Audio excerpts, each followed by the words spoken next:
follow his line and see if he can maybe force the 97 into making a mistake, because right now he's just not close enough to make any kind of rash decisions and dive bomb him, but still, you know, working with more than 5 laps to go. And here they come to the backstretch. We'll go on board with the MDR Designs number 03. This is Matt DeRitter into the corner. Matt is so good with a big block on the short tracks. He got second at Cedar Lake. He got second at Lanier. He won at Cedar Lake, and he's looking for a podium at least right now with the run at Lucas Oil that he's put together. And into this set of turns again, they're coming to 3 to go, but now we're kind of single filing out a little bit. This might be crunch time to do something different and try to get a run like Jamie Porter does right there in 1 and 2. Yeah, Porter with a great entry on the outside, but again, the car just washes out, and he's not able to put the power down to get the run off the corner like we've seen that top line give a little earlier in the race, right? The top side definitely has gone away. Porter's trying to make it work, and this is a case where, you know, I was kind of on Jamie for not changing up his line. Well, now he can't change up his line because DeRitter is running that bottom side, and Slight's got the middle groove, so you may as well try the top side and see what you can come up with as we're coming to 2 laps to go now. He's trying something. White flag. He's trying something as we'll catch up with the race leader, because from flag to flag, this guy's been unstoppable. The Iceless number 97 rifles off of the inside of the corner again, and Cody Higbie's going to win his 2nd race of the season. Alan Slight with a hell of a run for 2nd, and Matt DeRitter, he had to send it, but he holds on to the top 3 over Jamie Porter at the end of this one.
Tonight, our drivers go back to school and look to be at the top of the class as they race around the quarter-mile dirt track owned by the University of Northwestern Ohio, known as Limaland Motorsports Park.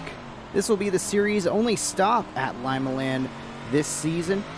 Talking with series driver and my podcast co-host Travis Cunningham, he mentioned how narrow this particular racetrack is. As you can see, there's not a lot of room for error, as you can see from the onboard. Low line, pretty slick, pretty fast. He wants to bring that car right around, while you're on the top side, a little bit rougher, but you can definitely make some speed if you're fast on the top side of this tight racetrack. Push it too high and you're going to be negotiating those bumps, and could even clip a little bit of that wall like we just saw.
follow his line and see if he can maybe force the 97 into making a mistake, because right now he's just not close enough to make any kind of rash decisions and dive bomb him, but still, working with more than 5 laps to go.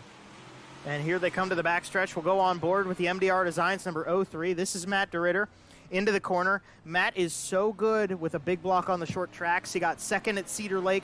He got second at Lanier. He won at Cedar Lake, and he's looking for a podium at least right now with the run at Lucas Oil that he's put together. And into this set of turns again, they're coming to 3 to go, but now we're kind of single filing out a little bit. This might be crunch time to do something different and try to get a run like Jamie Porter does right there in 1 and 2. Yeah, Porter with a great entry on the outside, but again, the car just washes out, and he's not able to put the power down to get the run off the corner like we've seen that top line give a little earlier in the race, right? The top side definitely has gone away. Porter's trying to make it work, and this is a case where, I was kind of on Jamie for not changing up his line. Well, now he can't change up his line because DeRitter is running that bottom side, and Slight's got the middle groove, so you may as well try the top side and see what you can come up with as we're coming to 2 laps to go now. He's trying something. White flag. He's trying something as we'll catch up with the race leader, because from flag to flag, this guy's been unstoppable. The Iceless number 97 rifles off of the inside of the corner again, and Cody Higbie's going to win his second race of the season. Alan Slight with a hell of a run for second, and Matt DeRitter, he had to send it, but he holds on to the top 3 over Jamie Porter at the end of this one. Tonight, our drivers go back to school and look to be at the top of the class as they race around the quarter-mile dirt track owned by the University of Northwestern Ohio, known as Limaland Motorsports Park. This will be the series' only stop at Limaland this season. Talking with series driver and my podcast co-host Travis Cunningham, he mentioned how narrow this particular racetrack is. As you can see, there's not a lot of room for error, as you can see from the onboard. Low line, pretty slick, pretty fast. He wants to bring that car right around, while you're on the top side, a little bit rougher, but you can definitely make some speed if you're fast on the top side of this tight racetrack. Push it too high and you're going to be negotiating those bumps, and could even clip a little bit of that wall like we just saw.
Staying on the short track grind this week, we travel to the University of Northwestern Ohio for 100 laps around one of the smallest but most banked tracks of this season. Built in 1935 as a horse racing track called Allentown Speedway, they now call it Ohio's Quarter Mile of Thunder. And the Thunder we will hear tonight is the BRP iRacing Series as they come out for their 12th race of the season. Joe Donahue here alongside my main man, Jonathan Howe, bringing you live coverage from the virtual Limaland Motorsports Park. Welcome back to BRPtv. We're super excited to see how things unfold tonight. And Jonathan, the story of the past few weeks is success with the small block engines. The drivers have to run the 358s 8 times, and pretty much everybody here tonight is using one. How important is that for everyone's championship hopes? You know, this is a good place to cross one of those 358 races off. I think that's why we see so many guys going with it tonight. I don't think there's going to be a drastic difference just because this place, being only a quarter mile in length, I don't think the big blocks are really going to be able to give that much of an advantage, you know, to get the power down the front stretch and back stretch. But we'll see, you know, that there's definitely some room at the top for one of those big blocks to come through. But the skill of some of our small block drivers tonight, I expect that it's going to be a small block up at the front. I think this is going to be a small block type race and small block type racetrack. And most importantly, I'm pretty sure all of our big front runners in the points are running small blocks tonight, Joe. Yeah, I believe that is correct. We can take a look-see at our points standings as they run, and it's a tight race up front, Jonathan. Gavin Eisele, Jamie Porter, and Ryan Beagle, they all surpassed Brandon Planks in the points as he was not present last week. He took the trip down to Volusia, and he's there again this week, so he has, I believe he's not going to be in attendance tonight. He's not here yet. We've got 5 minutes left before qualifying, so we won't be seeing the number 77X out on track, but we do see Eisele, Porter, and Beagle all running a small block along with Cody Higbie. I'm pretty sure the only guy in the top 10 right here that's running the big block tonight is Travis Miller, and he's kind of committed to not running the small blocks to finish out the season.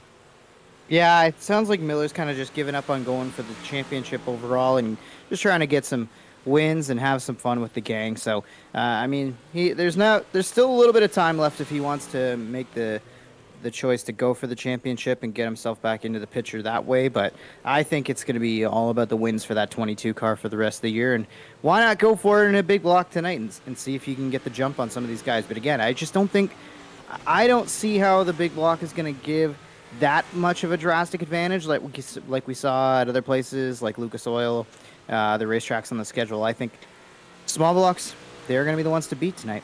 I definitely think that that's going to be the case tonight compared to the rest of the season, especially because this racetrack's really going to give them a good opportunity to keep spooled up and have pretty much equal momentum off of the corners by the end of the night.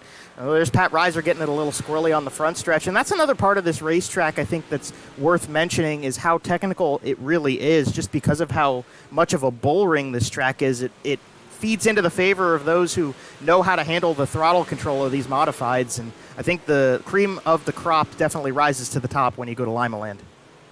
Yeah, and I talked about it a little bit in the grid walk segment. It's so bumpy, too. You can run that high side. You can try to keep the engine wound up around the outside, but you do you risk doing what Matt DeRitter just did there on screen, and you run a little bit too close to the outside wall, all of a sudden you're finding yourself on your lid. So this is definitely one of our most technical racetracks I think we've been to all season long, and 100 laps here are going to be grueling even if they are short laps. Yes, indeed, and we are very happy to be here and welcome everybody alongside of us on YouTube, on BRPtv, into the virtual Limaland Motorsports Park. Unfortunately, the one guy in our series that we do not have that is a student at UNOH and races here regularly, Randy Giroux, he's not here. He's down in Florida going at the everything going on at Volusia. There's been a lot of UMP action down there, and he's been racing with the UNOH team down there. But we've still got some representation. This guy, Matt DeRitter, right here, is a Ohio College guy, and he's definitely a threat tonight, Jonathan, because he's been a threat at every race we've had this season that is on a short track. He is a bottom feeder on these kind of racetracks. Is he a threat for the win tonight? You got to think so. I mean, Matt DeRitter, the 03, he's done such a good job of taking advantage of his opportunities. He knows he's got the certain races circled on the calendar that fit his driving style, fit what he has set up in the race car in terms of that fixed setup and being able to make the most of what everybody is given with this fixed setup. So I just think that Matt, he's got some extra skills when it comes to the technical racetrack. And with the absence of Brandon Plank, I think that really makes this wide open, because when I think of technical drivers, Brandon Plank obviously just has a precision in iRacing that is very, very hard to have. And with him not in the lineup tonight, it's going to be a matter of not necessarily not making a mistake, but who's going to make the least amount of mistakes. It's almost like a road course that way. Yeah, I think of any racetrack that you want to consider for road course-esque on this schedule, I guess maybe with the exception of Weed Sport, just because of how much more, I think it's fair to say Weed Sport's a bit more technical than Limaland, but this is definitely on that list and very high up on it just because of what we've been saying here, very technical throttle control, and you're right up on the wall, and you will be all night long. Practice only about 30 seconds away from completing itself here on BRPtv. We want to thank our partners, MDR Designs, Jam Performance, Creative Turnings, the Super Dirt Car Series, Dig Race Products, 47 Technology, the Southern Ontario Dirt Show, and of course BRPtv. And everybody who's joined in to watch the showdown tonight. Ending now, Ryan Susi, Travis Miller, and Dave DiPetro. They are all in big block modifieds. They're 3 of the 4 guys who are running the big blocks tonight. And we'll see if we can find Dave there. He's running his special throwback 27Z that we saw him run at the very beginning of the season. So he'll be in pink tonight, but Travis in the signature red, and Ryan Susi's out here as well in red and white as practice comes to a close and we get ready to head over to qualifying, Jonathan. Yeah, I'm going to be interested to see what line these drivers take for the qualifying session. You saw a lot of almost like reverse diamonding, where you almost enter the corner a little bit lower, go all the way to the top and the peak, and then come back down the racetrack off the wall just a little bit. That seemed to be one of the more popular lines as we get ready to roll in qualifying here. Jamie Porter, the first one up on our screen, one of our championship hopefuls right near the top of the standings. And we'll see what he's got in the small block tonight. Yeah, Jamie Porter's definitely one of those championship hopefuls, and we've been talking strategy with Jamie behind the scenes a little bit about getting into the fight because he's going to be missing 2 of our races later in the season, but he's definitely got a good shot as we're getting times up on the board. Ryan Susi's fastest. Richie Pereira goes second fastest here in car number 96. Now he gets beat by the thriller Travis Miller. This is a guy who's got a lot of momentum as of late in the 96 car, and somebody who's making his return this week. We want to make a quick shout out because Brian Berger's down in Florida right now. He's racing down there. This is a shot of his setup in the mobile home. He's got a temporary setup he'll be racing with for, I was told, 9 weeks. That's a ridiculously long time to be sitting in a folding chair, but props to him. The dedication is real, and for Brian Berger right now, his second lap time goes in, and he's going to be moving himself to 17th out of the 17 guys who've put in a lap so far, so he's got to get acquainted to that seat, but more so at the top of the board as he cuts away right as I jump to him. Ryan Susi has the fastest time so far, and here's Cody Higbie finishing his run as well. Jump to Travis Cunningham, your co-host there, Jonathan. He, P11, we'll see if he can get better here. Yeah, I'll see if we get any improvement for him. Doesn't look like he's going to be able to improve all that much, but that's all right. Sitting 11th. The thing I'm looking at, Joe, is that our big blocks not actually that much of an advantage. Yes, Susi and Miller at the top, Pereira at the top there, but it's not like they're drastically faster in terms of lap times compared to 4th place Cody Higbie or Ryan Beagle or even Alan Slight. No, and big thing to consider about that is as the track starts to get a little older and slicker, that advantage goes away. So while there's a little bit of a gap right now, that is just going to that's going to flat disappear by the time we get to green flag racing for the feature 100-lap race tonight. I would definitely expect, of all of the races we've seen this season, I think it's safe to say this is the one we're going to maybe see a small block even take the checkered, although it's hard to beat Travis Miller and Ryan Susi when you have equal cars, let alone when they have a little bit extra oomph in the engine. Ryan Susi has just been bit by the bad luck bug, too. He has had a lot of good runs as of late that he doesn't have the finishes to show for, but he can run up there at the front of this pack with the best of them. Same with Travis Miller, even. Miller has found himself in some trouble in the past as well, Joe, and we'll see if both of them can survive and hang on to what'll be hopefully good track position here in the heats as we get ready to set the lineups for heat racing. Yes, we do, and we'll bring the starting grid once we jump over into the session here. So the first heat race is getting lined up and ready to go. Ryan Susi is the fastest in qualifying. He will get the bonus points for it. And here's the starting lineup for your first heat race of the night. Ryan Susi starts on the pole. To his outside is going to be the number 9647 technology machine of Richie Pereira. Starting on the inside of row number 2, we've got Ryan Beagle, the big dog in car 84, and Jeff Sharp to his outside in the 28 machine. Gavin Eisele, we call him the catfish sometimes. This might be a racetrack. He pulls that out of the hat. In the 18 starts 5th, and to his outside will be Travis Cunningham in car number 90. Starting 7th on the inside of row number 4 out of New York, it's the Teach, Pat Reiser, and to his outside will be Liam Daniels in the 71. Row number 5 starts on the inside with Adam Hilton, and Brian Berger, while he wasn't quite into here yet, he is going to be starting 10th, and we'll just double check to make sure that he is out on the track. He is. So we got 10 drivers going for the first 8 laps of racing in tonight's program with heat race number 1, Jonathan. Yeah, I'm interested to see if any of the small blocks make a challenge against those top 2 in the big blocks and how quickly they're able to do that. Something I think to watch too, Joe, is just how does the lines start to change? Where do we start the night? Where do these drivers run in these heats? And by 50 lap mark of our feature, is it still going to be the same line around this tricky, technical, tight bull ring of a racetrack? That is the age-old question at Limaland, and that's definitely one we're going to wait to answer tonight as the green flag is out, and Ryan Susi powers off down the back straightaway. We're already halfway through the first lap of this one. Him and Pereira, now Ryan Beagle, they get a little bit further ahead as we finish the first lap of these 8. It's Susi, Pereira, Beagle, and then the rest of them fighting for 4th and 5th and so on. Looks like most of the drivers trying to stick towards the middle to the bottom side of this racetrack. Nobody really venturing up that high like we saw in warm-ups once the track aged a little bit. And they're starting to get a little bit single file through the front half of this field with Susi out in front by about a half car length over Richie Pereira, who looks to the inside, but no drive off right now.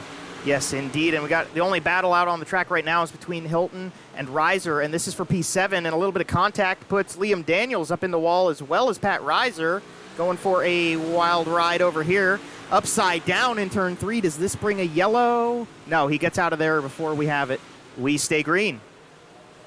Staying green after that wild ride from Reiser. Up at the front, Richie Pereira keeping Susi honest. He's not letting him get away, running about a half lane to a lane lower through the corners. Doesn't quite have the drive off that Susi does, but he knows how to get in a corner, that's for sure. The 96 closes in again through 3 and 4, but up at the front, it's still Susi with 2 laps to go now. Yep, and this is going to be kind of hard for Richie to capitalize on, but some nice points will come his way if he can stay in second as the white flag is going to come out for the number 38 machine of Ryan Susi, trying to go for a couple extra bonus points. It's all inclusive in the championship, and these might be some very crucial bonus points by the end of the season. As into turns 3 and 4 he comes, the number 38. A little bit of a challenge maybe? No, not from Pereira. Ryan Susi wins heat race number 1. Susi wins it over Pereira and Beagle. And Susi, another guy that we're not 100% sure whether he's going for that championship still, Joe, or if he's just going to ride it out and go for the glory in the big blocks. But you mentioned that bonus point, and the bonus points, taking those away can be just as much of an impact on the rest of this field as it could be for, drivers actually gaining those points. Very good point, Jonathan. Is if you can pass somebody, you take them down by 2 points because you gain it and they lose it. So we'll have to wait and see if some of our championship contenders try to do the same in heat race number 2. We start on the pole with the thriller Travis Miller. He's going for race wins. Cody Higbie's going for that championship, and he's got a fair shot at it. So he'll be looking to capitalize and get past that 2-2. Starting third is the 2 of Alan Slight, who's coming off a very strong race last week and very strong season, or mid-season, I should say. Tyler Joshimbowski will start to his outside in 4th place. Then we've got Matt DeRitter and Jamie Porter from Beef Esports on row number 3. Row number 4 starts on the inside with the 27Z of Dave DiPetro. The Beef, Corby Daniels to his outside, and Dean Meitzler is going to round out the grouping in 9th spot all alone in row number 5. So that is the starting lineup, and we try to get through it quickly because with it being such a small track, it doesn't give us a ton of time to get through things before the heat race starts, but we should be seeing the green flag come out this time for the field and for Travis Miller to take control of. getting ready to come to green. I think Cody Higbie is quickly establishing himself as one of the hotter drivers in the series. We'll see what he's got for us tonight as the green flag flies and Miller starts to drive away using that big block power to start to gap the field just a little bit. But look at Higbie drive that one in. Good entry from the 97, something to keep an eye on. Definitely something to keep an eye on there as he's in a small block. And actually, there are two big blocks in this grouping. It's Miller and DePetro, so we'll see if that 27Z can put together a run maybe to get closer to the front. Meanwhile, we got a nice race going on from third back to sixth as it's slight Josh Mbowski, Porter, and DePetro's getting a little closer, but DeRitter's right there as well. And they're maybe even gaining on Higbie a little bit. This might be a 5-car race for the 3 final positions to get bonus points in this heat race. Yeah, it's getting awfully tight for those bonus points right now. Small blocks all kind of stacking up behind Miller, who's pacing this field pretty well. That's probably to be expected. You know, big block starting up front. It's going to be to his advantage for sure. We'll see how that car holds up in feature time. But right now, watching this excellent battle. Porter still doing a great job of holding off DeRitter. DeRitter pretty much right in his tire tracks trying to find a way by, but hasn't been able to sort it out yet. Looks like Josh Mbowski maybe even tagged the wall that time as we're coming to 2 laps to go. 2 laps to go. Back up at the front. We'll check in on our leader. Just make sure he's all clean up front. He is. Travis Miller driving that 22 car to the bones, and he will come see the white flag this time. Doctor's jacket for the Thriller, and he's got this one all but locked up as he goes through 1 and 2 and to the backstretch for the last time in this heat race. Travis Miller through 3 and 4. He's got a couple of heat wins to his name. He's going to add one more here as he comes to the checkered flag, and the rest of them race to the line. And a nice run at the end. The battle goes to Josh Mbowski for that final points bank position as it's Miller, Higbie, Slight, and Tyler Josh Mbowski making up the bonus point winning drivers of heat race number 2. And just like that, Jonathan, we are into the warm-up session. Yeah, that was awfully quick. Things happen fast around this racetrack, and that is going to be something to watch as we see multiple cars pulling over. Oh, Beef's already over. Beef's on his lid, runs into the light pole. And that's put that pole there. That's the first time we've seen somebody do that, I think, maybe ever with the series. I wonder how much that happens in real life, because they're kind of treacherously placed. I mean, you really can get into them. They're not out of the way. No, there's not much protection around them either. It's kind of funny, eh? Yeah. Good thing this is a video game or a simulator or whatever you say about that. Yeah. If there's some kind of Monster Jam simulator, I fully expect Beef to really start to excel in that. Oh, absolutely. 100%. Well, we got about 4 minutes here. Why don't we give ourselves a minute to thank some of the partners that we've got with this series. We'll go ahead and talk about them. We've obviously got to start with MDR Designs. Matt DeRitter, one of the co-owners and co-leaders of everything that goes on with the BRP iRacing series. Competitively priced graphic design work from Matt. He's the place to go if you want to represent your brand at the highest level. He's got a lot of the cars in this series painted up on his behalf. Jamie Porter is one of them.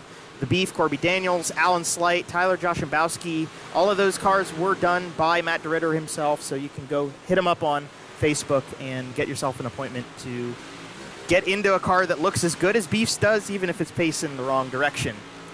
We want to thank Jam Performance for coming along. If you know, you know. Jam Performance is a longtime partner of the series. We appreciate Joe Matthews' support there. Creative Turnings had their race last week, but they're still with us out of Waterford, Connecticut, offering wood and acrylic household items such as pens, bowls, candlesticks, charcuterie boards, and much more. Unless you're in the Connecticut area, it might be a little late for Valentine's Day, but if you forgot Valentine's Day is tomorrow, I would go hit up the Koreas right now, lickety-split, and get that figured out. The Super Dirt Car Series is about to set sail on their 2023 season. They're a partner of our action here on iRacing as well, and a lot of our drivers head over there on a regular basis. Brian Berger is actually doing so at the same time. He's pulling double duty with us. So go check out their website and Dirt Vision to keep up with their action and see when they're coming to a racetrack near you. Dig Race Products, since 2016, has had a sole focus on Northeast dirt modified shock and suspension tuning. They're located in central New York. They're an industry leader for trackside, shock, and setup support. You can visit www.digraceproducts.com for more information and to shop online anytime with them. 47 Technology has been providing custom decor and solutions from the 3D printer since 2021. They're designing for retail and personal collectibles for your wildest creations. You can visit their Etsy shop to see what's available and reach out for custom printing requests. BRPtv bringing you live coverage here of the BRP iRacing series. We're proud to provide all the coverage we have from our partners, our drivers, and our fans for this Edge of Seat Racing series. Be sure to subscribe and hit the bell icon to keep yourself up to date when we have notifications on going live, and be sure to check out our Facebook page as well. We also want to thank Southern Ontario Dirt Show. That's Jonathan Howe and Travis Cunningham. Let's get Travis on the screen here. He's in that Southern Ontario Dirt Show machine. I think things are going to pick up. I think it's safe to say, Jonathan, things are going to pick up for you guys as the racing season's getting closer. Have more interviews, have more trackside reports, and with the next season of that podcast, I'm sure you've got some high ambitions for what's to come. Yeah, you know what, Joe? It's been a great run, great ride so far, and it's been awesome to welcome a couple partners to the show, Oshweek and Speedway, as well as... Oh, yeah, that's right. Racing Products jumping on board and being a part of the show as well. And we've had some great interviews lately. Eric Thomas of Raceline Radio, and a famous voice of Southern Ontario Motorsports for a very, very long time. He was on the show a couple weeks ago. Last week we had Jordan Poirier on to talk about winning that ESS title in the sprint car world and what his plans are going forward. He even got a hilarious story, well, stressful story, I think, to say the least, about the time he was towing down from Quebec and had a couple flat tires on the trailer, and things got awfully hairy and awfully close to whether he was going to be able to make it down to Merrittville and end up becoming a Knights of Thunder 360 sprint car champion because of it. So good stories this week from Jordan Poirier. We're going to have a good episode dropping on Friday. Make sure you subscribe on Spotify,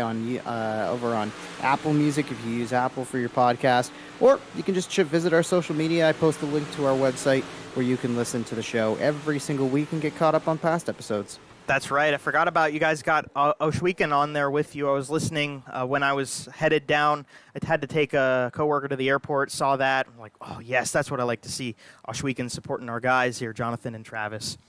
Well, Jonathan, we're ready to go for the race tonight. We've got our 19 drivers lined up on the front stretch, and just by the size of this track, I'll go ahead and rifle through the starting grid very quickly for us here because we're only going to have a little bit of time to do it.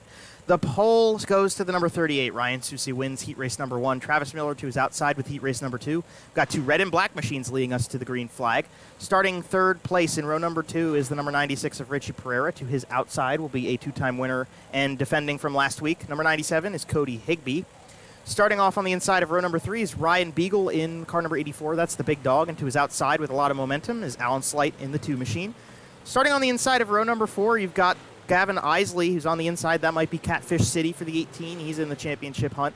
Tyler Joshobowski starts to his outside in the 88T. Row 5 on the inside, you got Jeff Sharp in the 28, and to his outside will be Jamie Porter looking for a little bit of momentum to get up front from the 10th starting spot. Then, in 11th spot on the grid, Travis Cunningham in the 90. To his outside will be Matt DeRitter, one to watch at the end of this event. Adam Hilton starts P13 in car 3A. To his outside is going to be the 27Z of Dave DePetro. Then you've got Brian Berger, Dean Meitzler, Liam Daniels, Corby Daniels, and Pat Reiser to round out the field as the pace truck's going to pull off this time. Into the hands of Ryan Susi. We're ready to play in the clay here in Limaland, and the green flag's going to be in the hands of Barney and ready to go for Susi, and we're racing off into turn number 1. Very tight turn 1.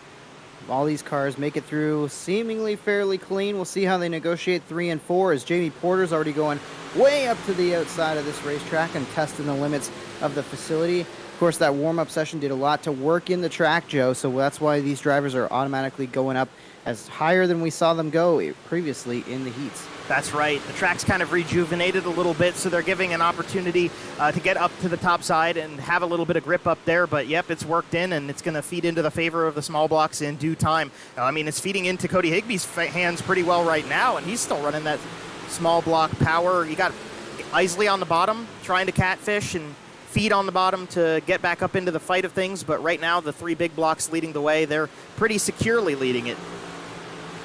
Yeah, they are in control of this one, but the question is for how long? How long does that outside hold up, especially with 100 laps set to go on the board tonight. That is going to take a lot out of this racetrack, and maybe if you can figure out a way to make your car work on the bottom side now, it might pay dividends a little bit later on.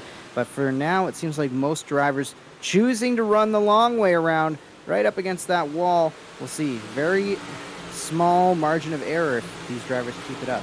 Yes, that we will see a very small margin of error. I think we're already starting to. We'll check back here and go on board with Matt DeRitter. Finished third last week. He's got a nice battle with Jamie Porter going on, and we're riding on board to see him. Oh, he clips those tires on the inside of the corners, just trying to get a little bit extra. Oh, a little bit extra love. No. Nope, there went.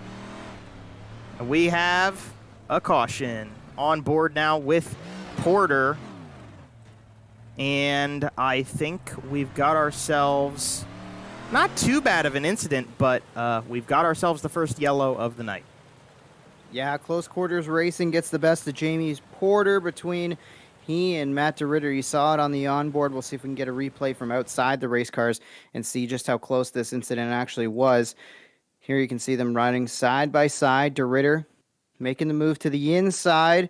Porter up on the high side, right in the tire tracks of Josh Szembowski, kind of minding his own business. And I believe it's going to be the next corner where he gets tagged here. Oh, that almost might start with Ryan Beagle popping them up there together. Yeah, you know what? That might be more of a chain reaction incident than anything, because you mentioned it, Joe. Beagle had a bit of an issue in front of Josh Szembowski. And then we see, is that Reiser that's getting a piece of that there, trying to right Jamie Porter? I think so, yeah. That was a big piece of it, yeah. He got the whole cake. Tough break for one of our top point leaders, but of all the nights to have an incident early, at least there's, a good number of laps still on the board. So I'm not counting out the 45 just yet, and it looks like DeRitter's going to go tail here as well. Yeah, so that's probably as a result of causing the incident there that DeRitter gives himself an end-of-line penalty. So we're back to the front two red cars, the 38 and the 22, into the grasp of Susie off the outside, and we're back to green flag racing once again. And a great restart for those two, but also a really, really great restart for this guy, the number 97 of Cody Higbie. Yeah, Higbie really rocketed around the outside, got past the 96 of Pereira. I think that's going to be pretty important for his chances to keep moving forward, get through as many big blocks as he can that are in your way of the lead pack, and try to hold them off, because it looks like passing is going to be at a premium, especially at the front half of this field. Beagle and Eisele, though, doing a good job working the inside, and they're starting to make some headway on the extreme low side, and now that's inspired the 96 to start searching for maybe a different groove around Higbie. It definitely seems to do so. Oh, a little bit of a right rear feed, or maybe a rear bumper feed to the 97 from the 96 right there. It stunts that momentum, and Pereira's pretty clear. It also lets Eisele through, so he jumps himself into fourth place, at least temporarily. You're right, Jonathan. That bottom line, I wouldn't say it's quite there, but it's pretty darn close. It's definitely we got a yellow on the track, to. Jonathan. Sorry to interrupt you. We got a yellow. No problem. Yeah, it seems like you said it. The bottom line is starting to come through as, somebody's up on their side. We'll see if we can get a replay of how that exactly happened. But I believe that's Pat Reiser who's going to be the center of this one.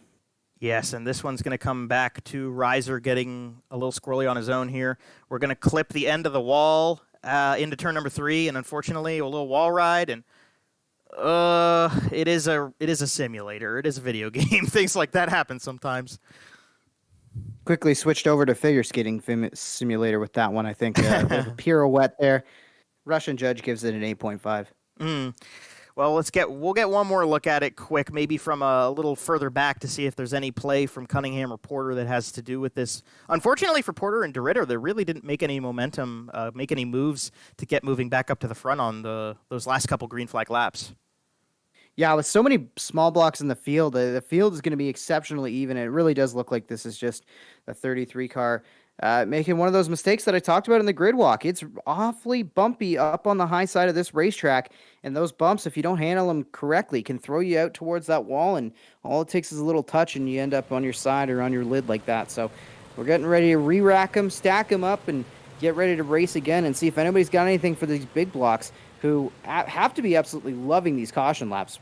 Right, Joe? Yeah, definitely. This is going to tick off a couple more and keep the track a little bit younger, which gives them just that teeny little edge that we've been seeing so far tonight.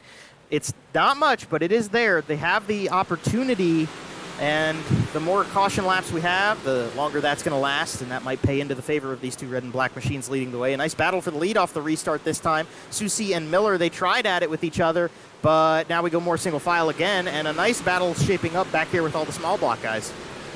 Yeah, small block's really fanning out across this racetrack, trying to figure out which is going to be the best line to take to get towards the front half of this field. Is it the low side, high side? You can even see some drivers exploring the middle as we got another yellow out. And this one I think is going to involve Beef and my buddy Travis Cunningham. I think you're right, Jonathan. We're going to catch the replay back here and see what happens. These two, they're going to go into turn number 1 and cause this incident. So let's start. We're going to go into turn number 3 here, but we can start with Travis, who's just, you can see, a tad bit ahead of Corby. That's a nice line by Jamie Porter behind him. Goodness gracious. He's got that thing hooked up.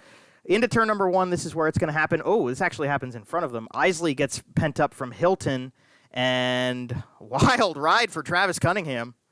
Yeah, you know what, Joe? If we can go back to that replay, there was, I believe, almost, if it wasn't 4 wide, it was at least 3 wide coming off this corner, and Josh Mbowski gets the squeeze, and that's where this really starts. You can see, I believe that's Eisele that gets bounced into the fence by Josh Mbowski. He goes down the racetrack, collects Berger, but everybody just had nowhere to go behind them, and they all just get stacked up. Yep, and this is another tick backwards. This is Josh Mbowski and Slight making contact in that 3-4 wide situation.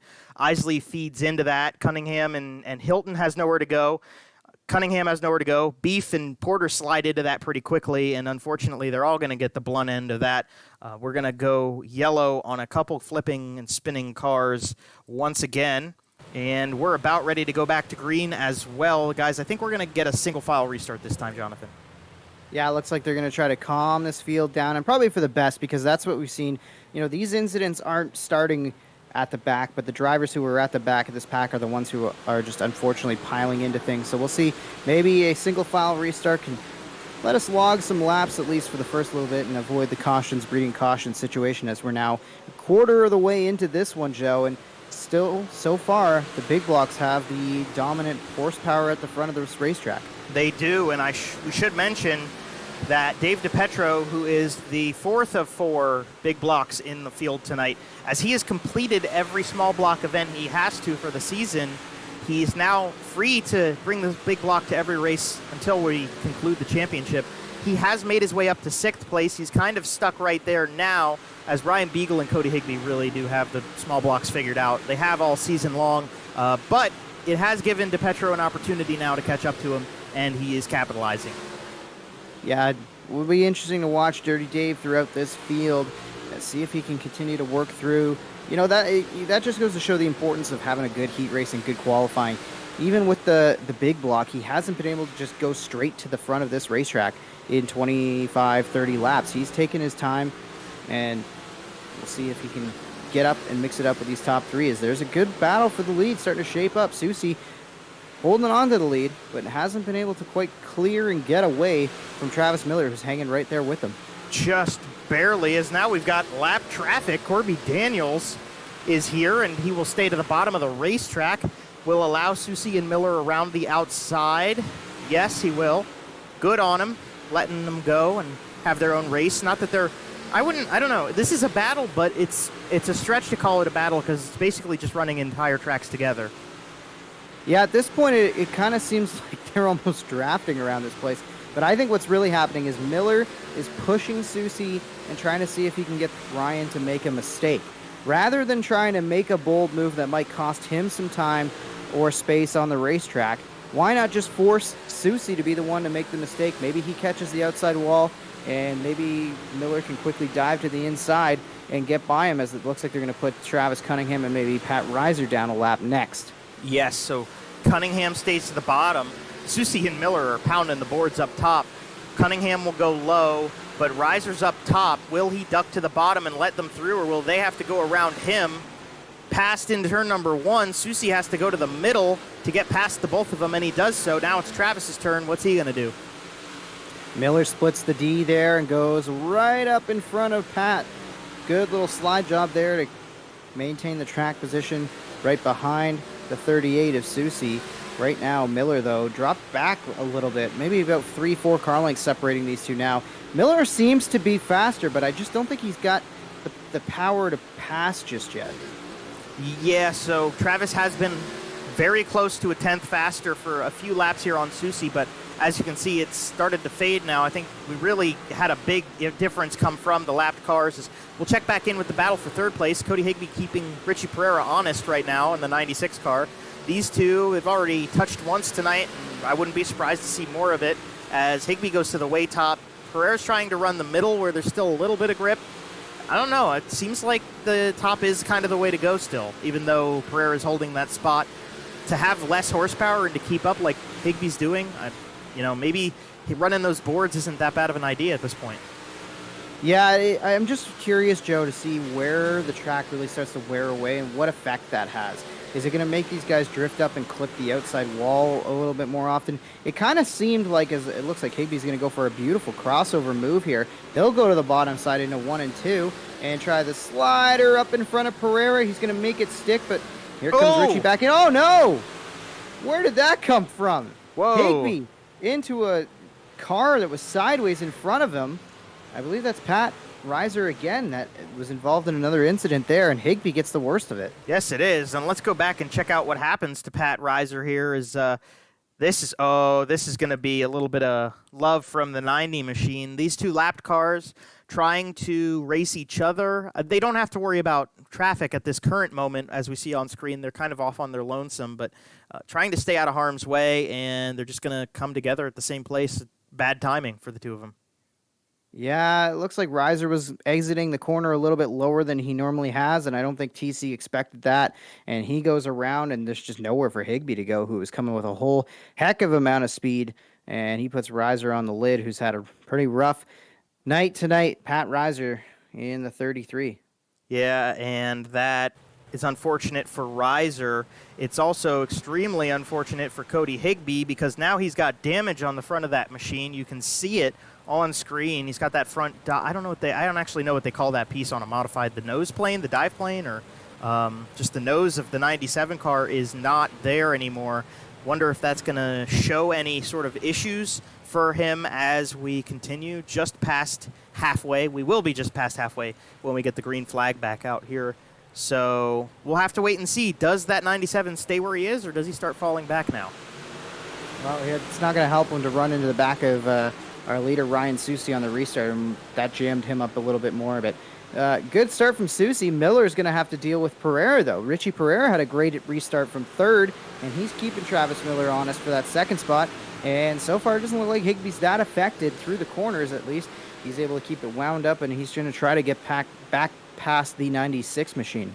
Yes, he is. There's a nice battle going on behind them, so it looks like Higbie's okay for the time being. This is the battle on the racetrack right now. Eisele, Joshambowski, DeRitter, Slight, they're all together, and man, it's getting close back here. This is the battle in between 7th, 10th, and 11th, and so on. Hilton's even in there a little bit. This is where the action is on the track right now, and a lot of guys who've had some good momentum the last couple weeks. They're not exactly running for the win at this current moment with where they're at on track, but definitely still exciting. Definitely exciting, and definitely exciting to keep an eye on for point situation. Wow, that got close, and it gets even closer. The 96 clipped the wall. He drops back 2, 3, 4 positions. Looks like he's going to be able to hang on to it just on the edge of the top 5 there. But Beagle is back around, and also looks like Richie Pereira going to be able to settle into position after that was a pretty wild incident. Yeah, I'm glad incident.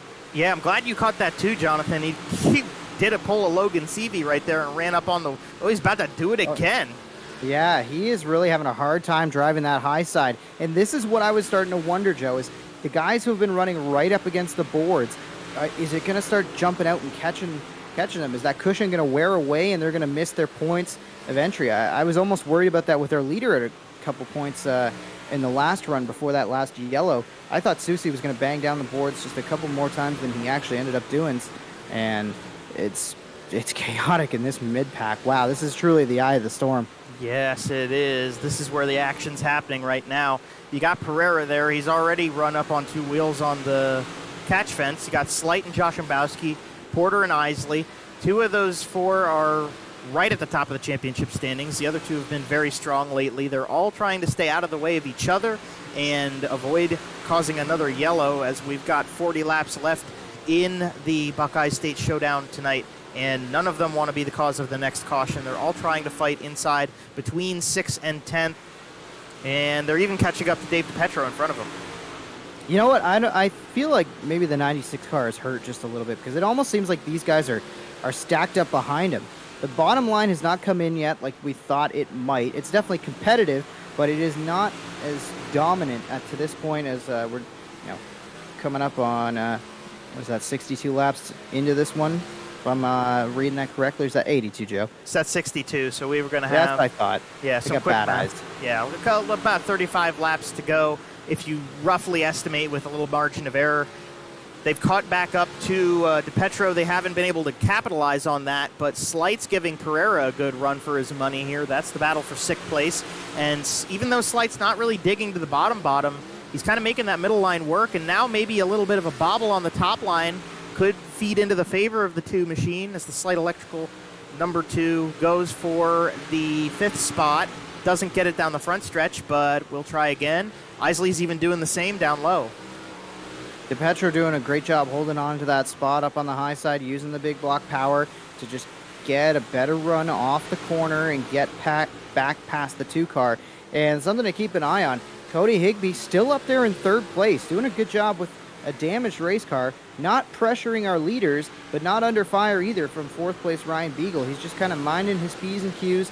And Joe, what I want to know is, if this thing stays green, and that's a big if is maybe 20 laps to go, if we start to see this field close in on each other, can you make a move from 7th and catch one of these big blocks using that inside line?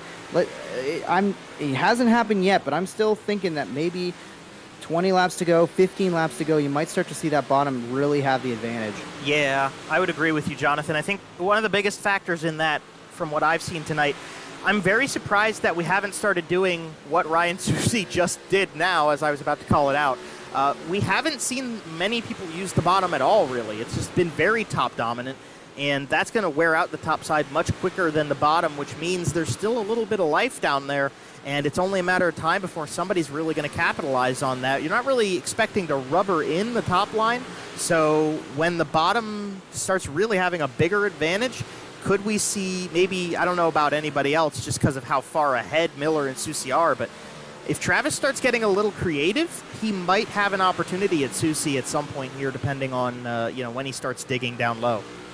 Well, he's going to have to start trying something here. He's definitely not really advancing position like he was earlier in the runs.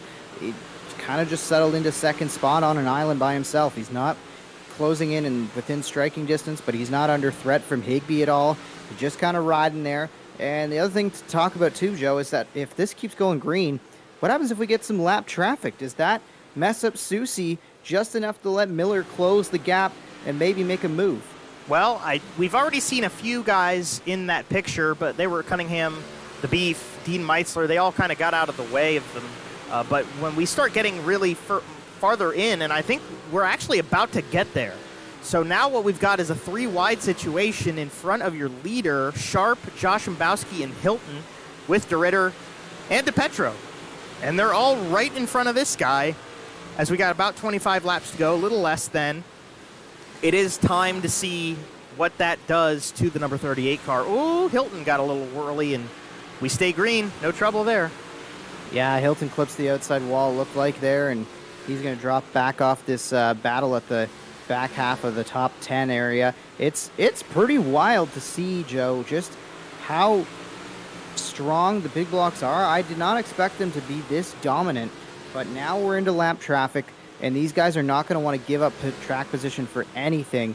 Jeff Sharp's going to race hard to keep onto his spot. Josh Ombowski's going to do what he can to keep up, and of course there's a big block floating there waiting too. How's Susi going to do passing another big block?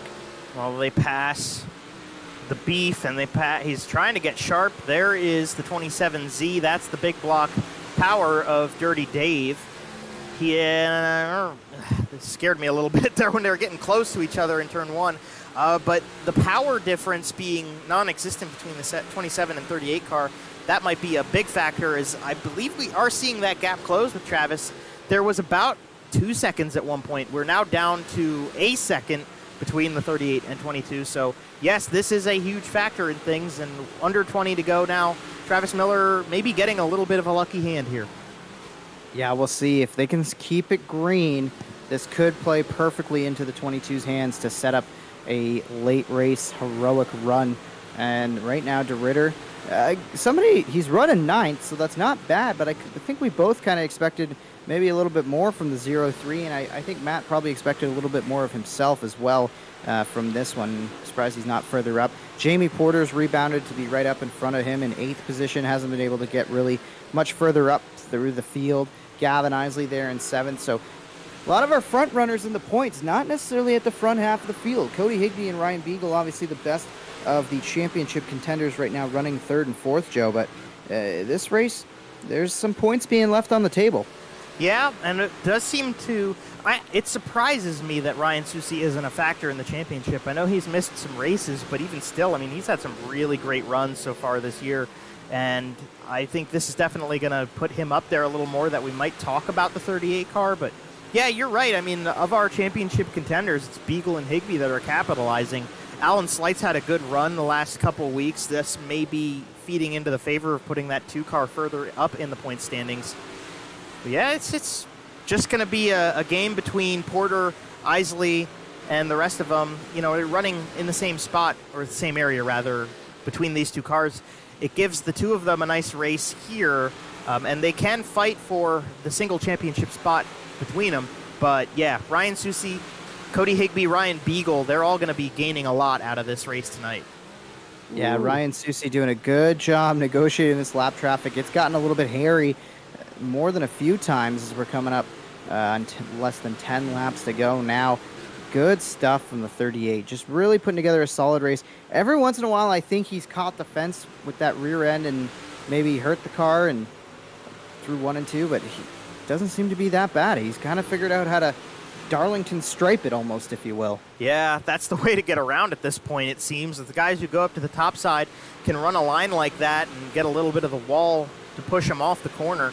That's how you're getting the runs right now, as we've got a nice battle here between 6th, 7th, and 8th. That is Eisele, Slight, and Porter.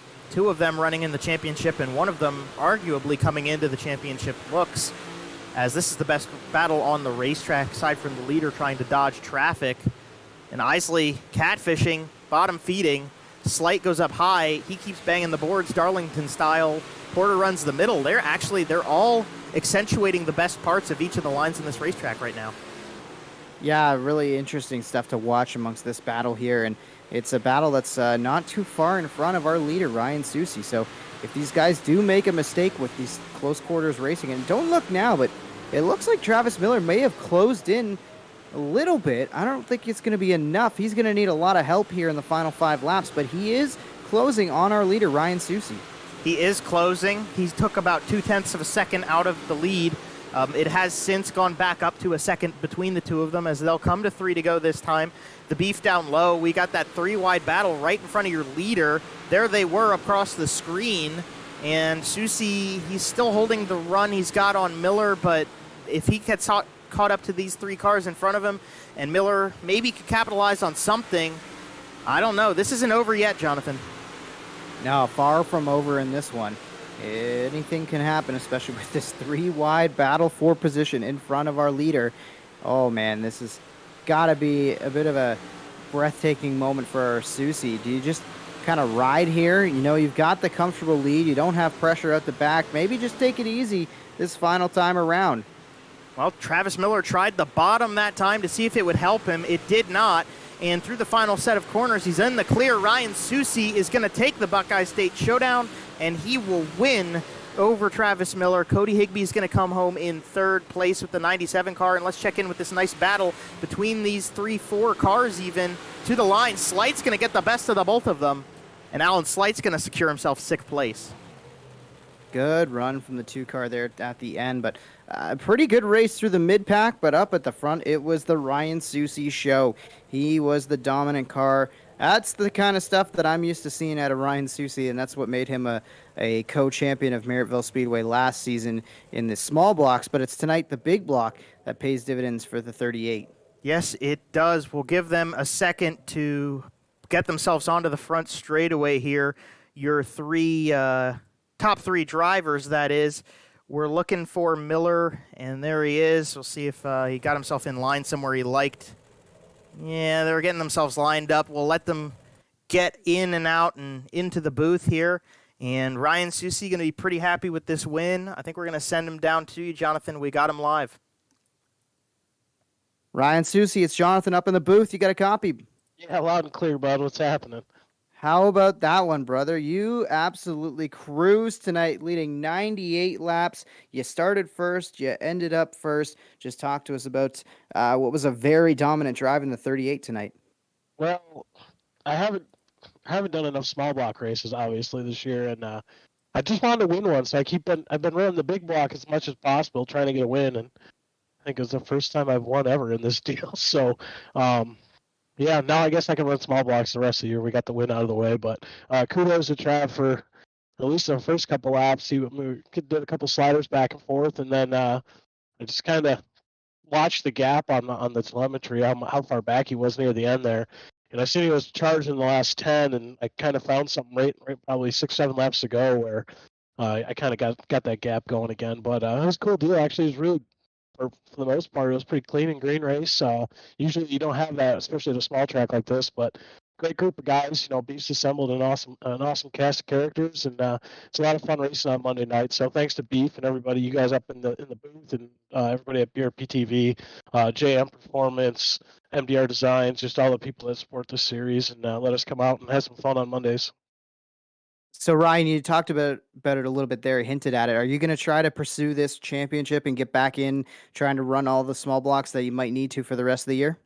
No, I've already missed 2 races, and some of the races I rage quit or got wrecked. And, I don't do this for the points, but at least to try and be fair to the guys, I'll definitely run some more small blocks here at the end of the year.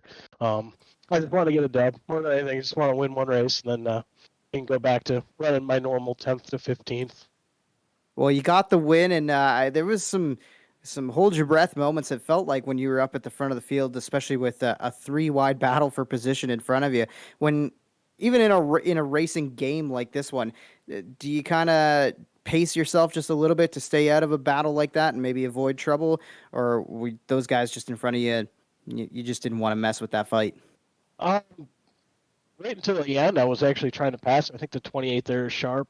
I struggled to get by him for a long time, and then Dave and I don't remember who Dave was racing with, maybe Tyler Jezembowski.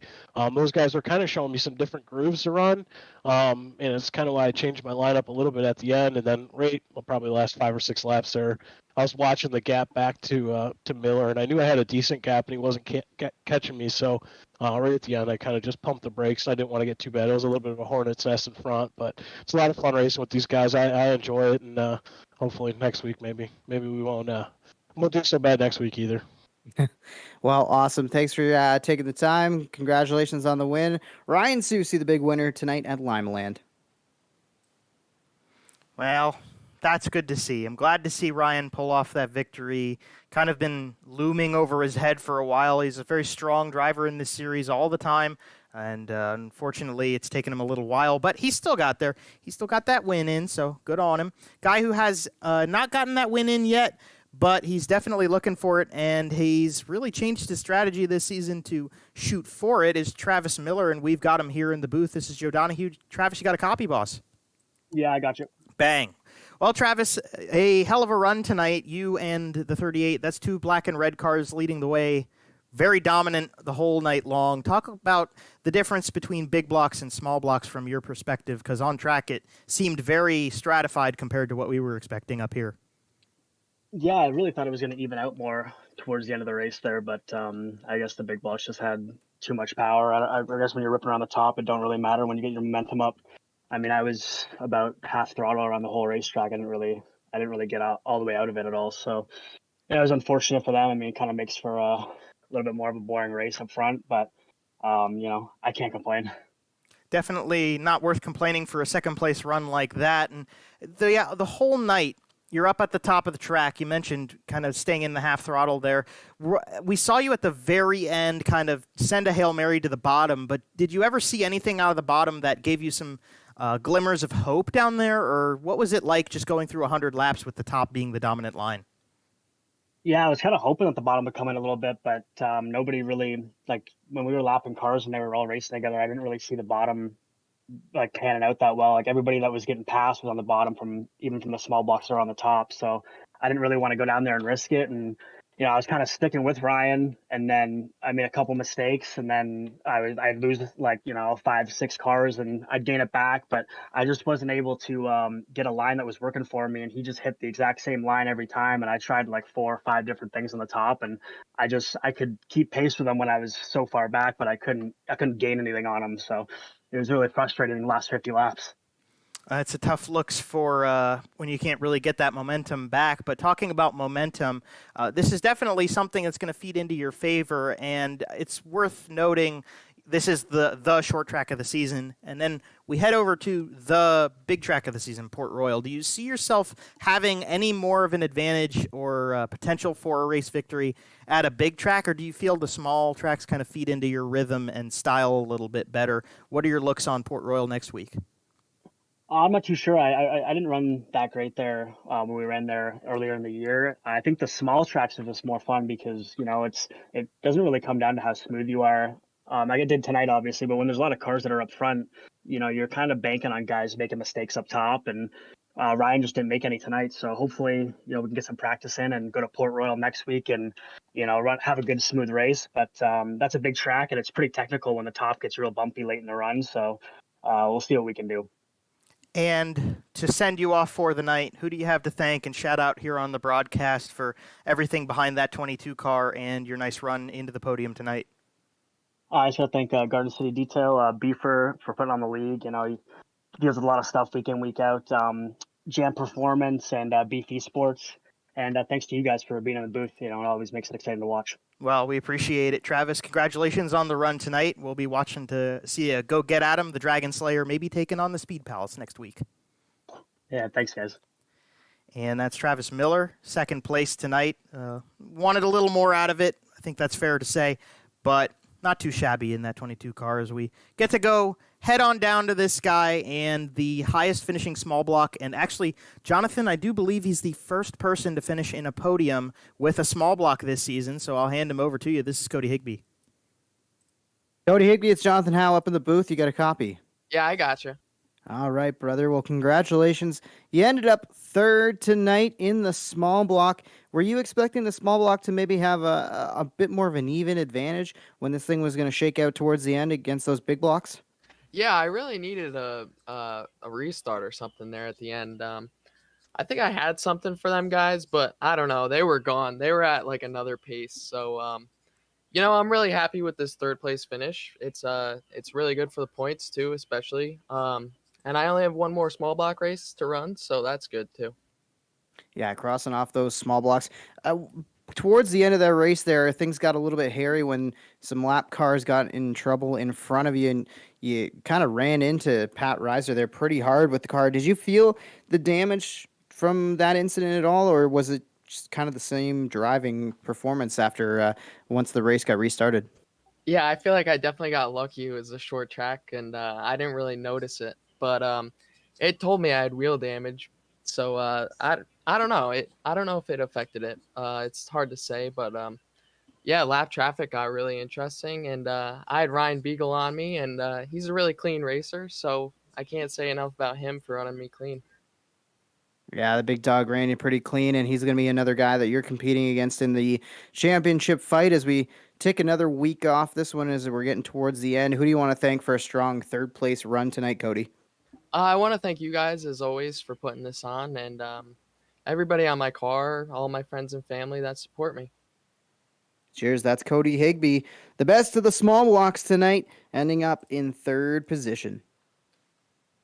And that's your top three. We can go ahead and check out the official results of tonight's show. A little cut off here, but Ryan, Susie, Travis Miller, Cody Higbie, that's the top three from the show, and they were the show tonight, especially Susie and Miller with such a big run all the way through the event.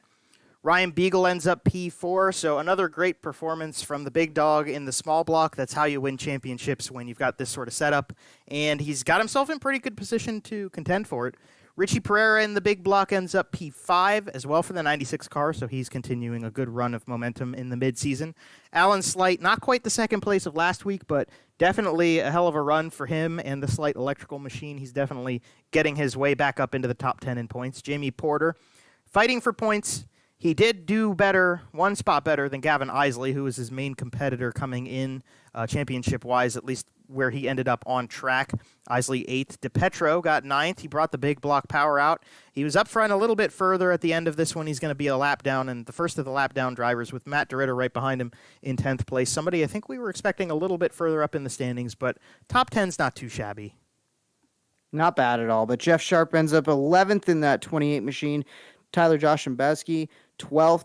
Liam Daniels in the 71 machine ends up 13th. Pretty quiet night from Liam. He's got to be happy with that. Dean Meitzler, 14th in the 49. Corby Daniels, you saw him go down a couple laps throughout this one. Adam Hilton had some issues. Travis Cunningham also had some issues. He ended up pulling off. Brian Berger and Pat Reiser also involved in incidents, and still a long way to go in this season. But it is quickly becoming the, Jamie Porter, Cody Higbie, Gavin Eisele show. Ryan Beagle right there as well in the points, Joe. Yeah, the points are going to be shaking up a little bit just because of Eisele and Porter with the run they had kind of more towards the back of this one. But with the bonus points from the heat races, when they get all squared away, I think we're going to have just as tight of a battle as we had seen coming in between those three guys. Without the bonus points of the heat races in at this point in time, it looks like Beagle is the championship leader by 3 points over Porter and Eisele, who are now tied. Once again, that is unofficial, and we'll have to double check in on that when we bring it back next week for Port Royal. But Jonathan, I was very surprised by the lack of bottom feeding, at least successful bottom feeding. I was surprised the top stayed as alive as it did for how long we had it. And truth be told, I was expecting a couple more yellows tonight. The guys really did keep it together pretty well for this short track. Yep, definitely clean and green for much of these 100 laps. Good to see. And I think another good thing for a lot of this field is a lot of guys checked off what might be the final or the second to last big block or small block race that they have to run this season, and they can get back to running big blocks for the championship stretch here. So important for those guys to cross those off, but it ended up being a big block track. I really didn't see that happening, but that's kind of why we run the races, Joe. You never know what might exactly happen. That's very true. If the script was written beforehand, there really wouldn't be much of a reason to show up to the racetrack, right? So definitely a different experience than I was at least expecting tonight, and I think a lot of people could agree with that. But hey, we had fun. Limaland's a really good racetrack. In iRacing, it's a good track to run, and even surprisingly for how big the big blocks and small block modifieds are in this game, for what of a bull ring it is, this was a pretty good night of racing. So we're happy to bring it to you here on BRPtv for the BRP iRacing series, and we are 12 races down, and we've got 8 more to go. So we're starting to eliminate people from the championship hopes next time out as the 8 race minimum for small blocks. You can't race 8 races in a small block when there's only 7 races left in the season. So we'll start crossing names off that list, and we'll be on the forefront of watching who's still eligible for the championship. And we'll start that next time at the Speed Palace. We're back in Pennsylvania next time. We want to thank our partners here with BRPtv, MDR Designs, Gem Performance, Creative Turnings, the Super Dirt Car Series, Dig Race Products, 47 Technology, the Southern Ontario Dirt Show, Russ King Racing, Coda Construction, Costco Haulage, all of our supporters here on YouTube. We're still going for that 223, Jonathan. We got to remember to go for that by the end of 2023. We want 200 subscribers here on the channel. So please, please, please give us some love and go share us around. Get some more subscribers on here. 200 by 23. We'll have to put some sort of prize together, some sort of prize pool for a drawing or something of that sorts for the end of the season. If we can get to 200, that might be something to bring to Matt and Corby next time, Jonathan. Yeah, absolutely. We're going to see a very tight championship battle. I know the points still have to be calculated, official positionings have to be calculated out, but I think the battle is just getting started. And I really can't pick a favorite because every time I think one driver has the momentum, it swings. I'd say Cody Higbie has all the momentum right now. We'll see how that changes next week. Maybe it's Beagle, maybe it's Porter, maybe it's somebody else that's a little further back, like Alan Slate, stepping up and stealing some points off the front runners. 100%. I'd agree with that. I think Slight and Beagle are two that I'm really watching alongside, of course, Cody Higbie, who's got it together right now. So he's going to be one of the big names to watch in that championship hunt. As we move forward to Port Royal next time, we appreciate the viewership of everybody here with us. We got through this program fairly quickly tonight, so we're very happy to let you set on your ways, and maybe you're celebrating your favorite driver's win tonight. Maybe you're not as happy for the driver that you were rooting for. Maybe they didn't get the finish that they were wanting out of Limaland, but nonetheless, still had 19 of the best in the biz here, and we're very proud to be a part of the program and bring it to you. So on behalf of The Beef and Matt DeRitter with the BRP iRacing series, all of our partners, all of our sponsors, everybody on track and off track, Jonathan Howe and Joe Donahue here bringing you the BRP iRacing series all the way through the season. We've got 12 of them down, and race number 13 brings it to us next time. Happy Valentine's Day to everybody and anybody watching. Make sure you remember that tomorrow is Valentine's Day, and next time we'll be back to racing action from the Speed Palace. Joe Donahue and Jonathan Howe signing off. Take it easy. We will see you next time.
Bye.